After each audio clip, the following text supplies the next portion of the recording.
Hi hello నమస్తే. నేను మీ కట్టా కార్తీక్.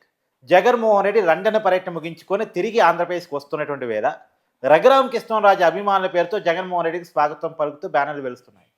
ఇది ఆశ్చర్యకరమే. జగన్మోహన్ రెడ్డికి రఘురామ కృష్ణంరాజు అభిమానులు స్వాగతం పలకటం ఏంటి? గుంటూరు పోలీస్ స్టేషన్‌కి రమ్మంటూ వెటకారంగా మాట్లాడటం ఏంటి? అసలేం జరుగుతుందో తెలుసుకునే ప్రయత్నం చేద్దాం. నాతో ఉన్నారు ప్రముఖ రాజకీయ విశ్లేషకులు అంకంరావు గారు. సార్ నమస్కారం. నమస్తే కట్టవారు. రఘురామ కృష్ణంరాజు గారి అభిమానులు జగన్మోహన్ రెడ్డికి ఘన స్వాగతం పలుకుతున్నారు. కాకపోతే ఘన స్వాగతంలో చిన్న ట్విస్ట్.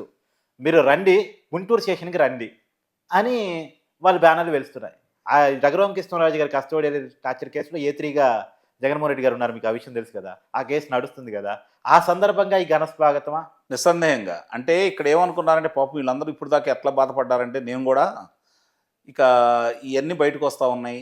హ్మ్. అవినీతికి సంబంధించినవి కావచ్చు, వాళ్ళ బాబాయ్ గారి హత్యకి సంబంధించింది కావచ్చు, 5 సంవత్సరాల విధ్వంసానికి సంబంధించింది కావచ్చు, అలాగే ఆయన మీద ఉన్నటువంటి నేరాలకు సంబంధించి సిబిఐ, ఈడీ వాళ్ళకి సంబంధించింది కావచ్చు. ఇవన్నీ కూడా వెంటాడుతూ ఉన్నాయి. నాయకులు బయటికి వెళ్ళిపోతూ ఉన్నారు.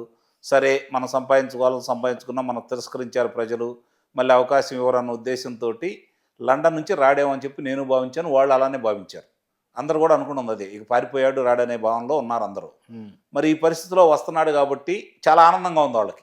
కారణం ఏందయ్యా అంటే మీరు అన్నట్టు రఘురామకృష్ణరాజు గారికి సంబంధించినటువంటి ఆయన మీద దౌర్జన్యం దాడి చేసినటువంటి దాంట్లో ఎవరైతే తులసిబాబుకు సంబంధించి ఇప్పటికే అరెస్ట్ అయ్యాడు. జైల్‌లో ఉన్నాడు. ఉన్నాడు, విజయపాలు అరెస్ట్ అయ్యాడు, జైల్‌లో ఉన్నాడు. కాబట్టి ఇంకా మిగిలిన వాళ్ళు నలుగురు ఉన్నారు. అవును. ప్రభావత్ గారు పరారీలో ఉన్నట్టున్నారు. అవును, A1, A2, హ్మ్. ఈయన A3, హ్మ్. అలాగే ప్రభావతి గారు, హ్మ్. వాళ్ళ నలుగురికి సంబంధించి. హ్మ్. కాబట్టి వీళ్ళందరూ కొంచెం పురోగతి కనపడుతుంది దాంట్లో. అవును. ఇంతకు ముందు కంటే అంటే మందగమనంలో సాగుతున్నా కూడా అడుగులైతే పడతా ఉన్నాయి. హ్మ్.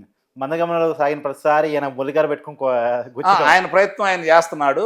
ఆ! కొంచెం అడుగులైతే పడతా ఉన్నాయి కాబట్టి ఇప్పుడు మొదటి వ్యక్తి సునీల్ కుమార్, హ్మ్.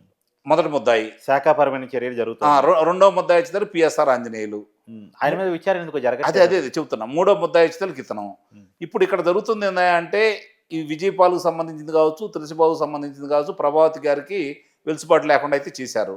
ఆమె ఎక్కడ దొరికితే అక్కడ మరి సుప్రీం న్యాయస్థానానికి వెళ్తే అక్కడ ఏం తీర్పు వస్తుందో తెలియదు. కాబట్టి ఈ లోపు జరుగుతూ ఉంటే ఇక్కడ గమనించుకోవాల్సిన అంశం ఏంటంటే ఒక్కొక్క అంశం చాలా విడమర్చి వాళ్ళ కల మాకు తెలియదు, గుర్తులేదు, మర్చిపోయామని చెప్పిన అందరూ ఒకే బాణి చెబుతున్నా కూడా సాక్ష్యాధారాలు ముందు పెట్టి దీనికి మీ సమాధానం ఏంటంటే చెప్పకపోతే దోషులు అవుతారు కదా. అవును. కాబట్టి అక్కడ సాక్ష్యాధారాలు ఉన్నాయి కాబట్టి దానికి సంబంధించినంత వరకు రేపు పొద్దున అతను శిక్ష పడిద్దా లేకపోతే కారాగారవాసం పడిద్దా అనేది నేను చెప్పలేను. కానీ మొత్తానికి దానికి సంబంధించిన అంశాలన్నీ బయటకు వస్తున్నాయి కాబట్టి వాళ్ళు కూడా కోరుకుంటున్నారు. ఇక్కడ గమనించుకోవాల్సిన అంశం ఏంటంటే ఏందయ్యా ఇంకా చంద్రబాబు నాయుడు గారు మమ్మల్ని లోనేయలేదు, ప్రజలు ఎటు తిరస్కరించారు, కనీసం ఈ వంకతోటన్నా ప్రజల దగ్గరికి వెళ్దాము అంటే మమ్మల్ని ఆ పని చేయకుండా ఉంటున్నాడు అని చెప్పని వాళ్ళు కూడా బాధపడతానే ఉన్నారు. వాళ్ళు అందుకే తెగ రెచ్చగొడతా ఉన్నారు. మీరు గమనించండి కావాలంటే తెగ రెచ్చగొడతా ఉన్నారు. రాజ్యాంగానికి సంబంధించినటువంటి దాని మీద విమర్శలు చేస్తూనే ఉన్నారు, ప్రభుత్వం మీద విమర్శలు చేస్తూనే ఉన్నారు. అలాగే ఎవరైతే అధికారులు ఉన్నారో వాళ్ళని కూడా రెచ్చగొడతానే ఉన్నారు. కానీ వీళ్ళు ఏంటంటే చట్టం తన బంధాన్ని చేసుకుపోతూ ఉంటుంది. నిస్సందేహంగా ఒక్కసారి గనక అతని మీద అభియోగాలు మోపి దాన్ని న్యాయస్థానాల ముందు పెడితే అతను తప్పించుకోవడానికి వీలు లేని విధంగా చేయాలని చెప్పాము వీళ్ళు వెళ్తున్నాను. కాబట్టి ఇంతకీ లండన్ పర్యటనలో జగన్మోహన్ రెడ్డి ఏం చేసి ఉంటాడు సార్? ఏమి చేసి ఉంటాడు? అంటే పైకేమో కూతురు డిస్టింక్షన్‌లో పాస్ అయింది, డిగ్రీ పట్టా కోసం వెళ్ళానని చెప్పారు. అంతవరకు ఓకే, అది ఒక్కరోజు పని. అంతకుముందు జగన్మోహన్ రెడ్డి గారు లండన్‌లో ఏం చేస్తుంటారు? అంటే మామూలుగా మనకొచ్చిన అనుమానం కావచ్చు, మీకు వచ్చిన అనుమానం కాదు, నాదే చెప్పించాలనుకుంటున్నారు. దాచుకునేవన్నీ ఎక్కడ మళ్ళీ దాన్ని వినియోగించుకోవాలనే దాని మీద అక్కడ కూర్చొని మంతనాలు చేసుకుంటూ చాలామంది ఏమనుకుంటున్నారు ఏదో దీవి కొన్నారని కూడా భావిస్తున్నారు కదా. అంటే ఇవాళ కాకపోతే రేపైనా సరే మనకి ఇబ్బంది. ఒకసారి ఇట్లా వచ్చి వెళ్ళేసి మళ్ళీ ఇంకోసారి కనుక ఇది తీవ్రం అయితే మళ్ళీ ఒకసారి పిల్లల గురించో లేకపోతే వైద్యం గురించో అక్కడ విదేశాలకు వెళ్ళిన తర్వాత ఇక రాకుండా ఉండడం కోసం ఆల్రెడీ కంపెనీలు ఉన్నాయంటే కానీ అన్నీ సర్దుకుంటున్నాడు. అంటే మనకి అన్నీ తెలియకుండా మనం అభియోగాలు అయితే మోపలేము కదా. అవును. కాబట్టి ఒకటి మాత్రం నిజం, దాచుకున్న దమ్ము సొమ్మంతా తరలిపోయిందనేది వాస్తవం. ఎందుకు ఈ అనుమానాలు అంటే ఎస్ బ్యాంక్ చైర్మన్ లండన్‌లోనే ఉన్నాడు. ఆయన ఇక్కడ పరాలయ్యారు. లండన్‌లో ఉన్నటువంటి సౌలభ్యం ఏంటంటే అక్కడ ఇన్వెస్ట్మెంట్ పెడితే చాలు, బయట కేసులున్న పలు సేఫ్ జోన్ చేస్తారు. అవును. లలిత్ మోడీ, నీరవ్ మోడీ లాంటి వాళ్ళు అక్కడే ఉన్నారు. అవును. కాబట్టి వాళ్ళంతా అక్కడే ఉన్నారు కాబట్టి రేపు పొద్దున్న జగన్మోహన్ రెడ్డి గారి స్థానం కూడా అక్కడే అనేది చాలా మంది బయట మాట్లాడుకుంటున్నమాట. మీరు చెప్పాలి కదా. విజయ్ మాల్యా గారు కూడా విజయ్ మాల్యా, అవును అవును అవును. ఇది కూడా అదే బాణి, ఉమ్, ఇది కూడా అదే బాణి అండి. ఉమ్, అందుట్లో అనుమానం ఏముంది దాంట్లో? ఉమ్, తరలిపోయినాయి. ఉమ్, ఈ మధ్య కాలంలోనే విజయసాయి రెడ్డికి సంబంధించినవి కూడా తరలిపోయినాయి అనేది వాదన కూడా ఉంది. ఉమ్, రేపు పొద్దున అతను కూడా అదే చక్కదిద్దుకోవడానికి ప్రయత్నం చేస్తున్నాడు. ఉమ్. ఇద్దరు దానికి సంబంధించి ఇప్పుడు రాజకీయాలు గుడ్ బై చెప్పించి విజయసాయి లండన్ పంపించి నువ్వు బిజినెస్ చూసుకుంటా ఉండని చెప్తాడా? అట్లా ఏమి ఉండదు. అట్లా అతను ఇంకోళ్ళు నమ్మేంత మనిషి అయితే కాదు. ఓకే ఓకే దాంట్లో సందేహం అయితే ఏం లేదు. ఓకే. ఇంకోళ్ళు నమ్మి అప్పచెప్పేసి అతను మీరు పర్యవేక్షణ చేయండి నేను ఇక్కడ ఉంటానని చెప్పే మనిషి అయితే కాదు. ఒకవేళ నిజంగా అలాంటిది ఏదైనా జరిగి అతను అదుపులో తీసుకుంటే విజయసాయి రెడ్డి అక్కడ ఉంటే భారతి గారు అక్కడికి వెళ్ళి ఆ పనులు ఆమె చేసుకుంటారు.